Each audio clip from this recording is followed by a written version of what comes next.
Detective Callum was having his evening coffee in a cafe and heard a waiter and a female customer arguing. He came up to them and asked what happened. The waiter claimed the woman ordered a soup, but the woman said that she didn't. Detective Callum knew exactly who was lying. Who was it?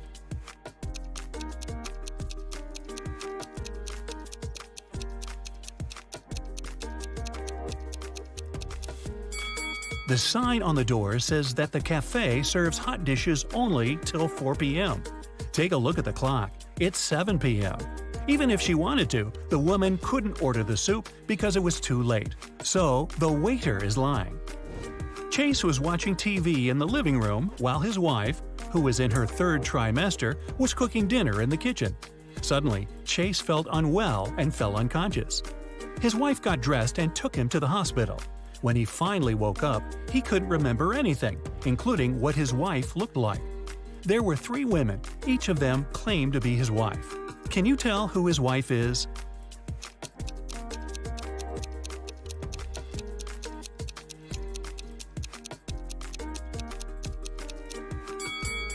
Firstly, his wife was pregnant and was in her 3rd trimester, so she must have a belly. So it isn't the woman on the left who doesn't look pregnant at all. Now look at the shoes of the other 2 women. One of them has her shoes untied. That's because she couldn't lean down and tie them herself, and her unconscious husband couldn't help her. So it seems like she is his real wife. Esme was having a regular walk in the forest. In the evening, she decided to come back home but got lost. She was wandering around until, guess what? She found the witch's house. She walked in, pet the cat, and asked if the witch can send her home. The witch was about to start a frog farm, and she needed Esme's help. If Esme solves it, the witch will let her go. If not, Esme will have to stay forever and work on her frog farm. She got 2 frogs. The number of frogs doubles every day. The seller told her that her little frog pond in the yard would be filled with frogs entirely in 100 days. How many days will it take for the pond to be half filled?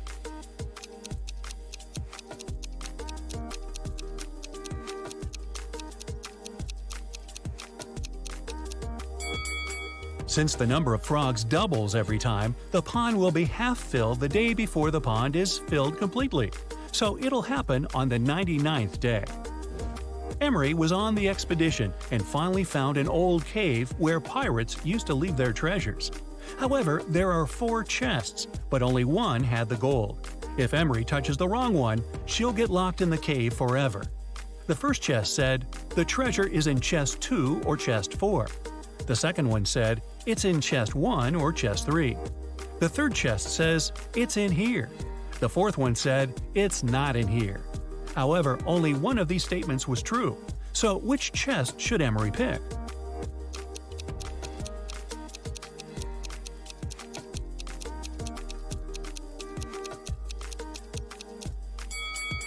If the treasure is in the first chest, statements 2 and 4 are correct. However, there should only be one correct one. If it's in the second chest, the first one and the fourth one are true. If it's in the third chest, then 2 statements are true, the second and third. So Emery should pick the fourth chest. This way, only the first statement is correct and the treasure is in the fourth one. Detective Callum was in a bank and heard 2 women arguing. Mrs. Lewis and Mrs. Clark were both claiming that a handbag was theirs. Luckily, one young man took a picture of the waiting room just before the argument. So take a look and tell who the handbag belongs to.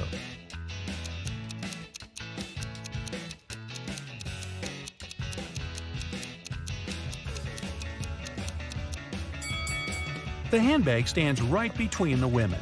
However, Mrs. Lewis has a cast, and the bag stands next to her broken arm. If it was her handbag, she would put it on the other side of her, so the bag must belong to Mrs. Clark. Nick and Collins were traveling by train, and they were leaving at the same station. Collins stood up first and got his bag. But when Nick got his bag, he opened it and realized it wasn't his, so he accused Collins of trying to steal his bag. However, Collins says it was just an accident, because the bags looked exactly the same. Still, Nick didn't believe it was an accident. Take a look inside their bags and try to guess why. Collins' bag is only filled with a couple of plush toys. while Nick's bag had electronics and many books.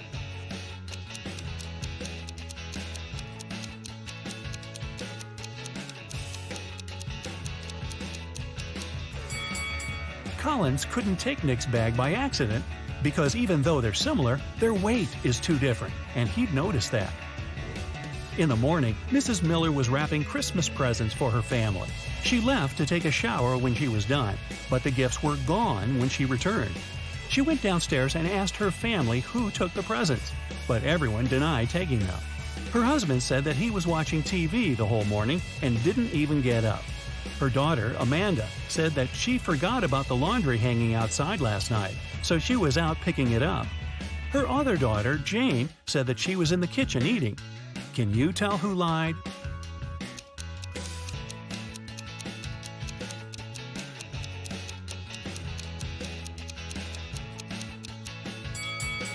It was Amanda. Her laundry is perfectly folded and dry, but it's cold outside and the laundry would be all frozen if she just picked it up. Mason was arrested for robbing a bank. The police knew that his girlfriend helped him and wanted to arrest her too. They had 4 suspects. One of them was the girlfriend who was lying. Another was his sister, who didn't rob the bank, but was also lying because she wanted to help. The other 2 girls were innocent and were telling the truth. So who is Mason's girlfriend? Selena says Amelia is his girlfriend. Felicia says Penelope is lying. Penelope says Selena is lying. Amelia says Felicia is not his sister.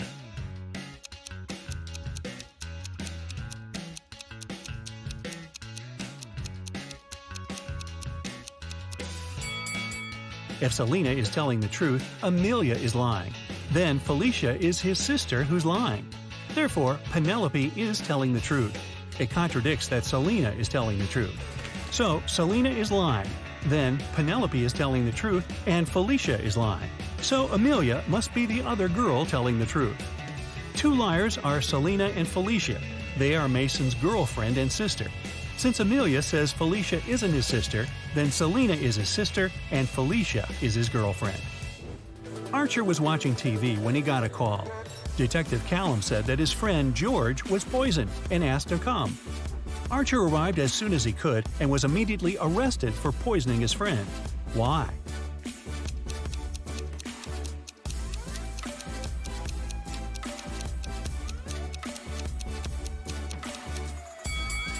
The detective didn't say where exactly to come.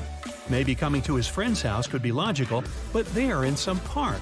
How would Archer know where to come if he didn't know what happened? A postman called Detective Callum and said someone needed help and gave the address. The detective arrived and found Mr. Hanks tied to a chair. Mr. Hanks said that he had been sitting there for several hours. Someone broke into his house at night, tied him up, and stole all of his money. His wife was outside the city. When the postman brought the mail in the morning, he asked for help. However, Detective Callum didn't believe the man and said that he staged it.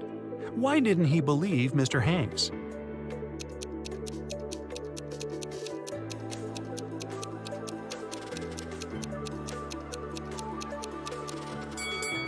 The letters the postman just brought don't lie on the floor by the door.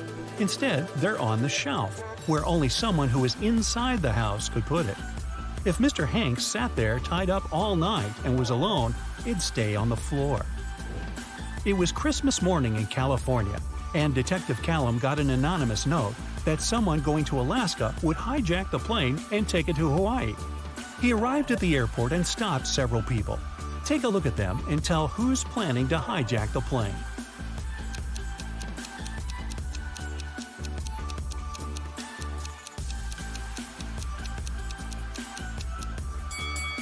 It must be the man who's the very first in line. It's Christmas, and people are going to Alaska. It's cold there in winter.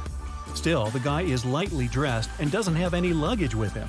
It seems that he knows he isn't planning to land in cold Alaska. Damon, Karis, and Geneva are best friends. Now, take a look at their hands and tell which one of them is a millionaire.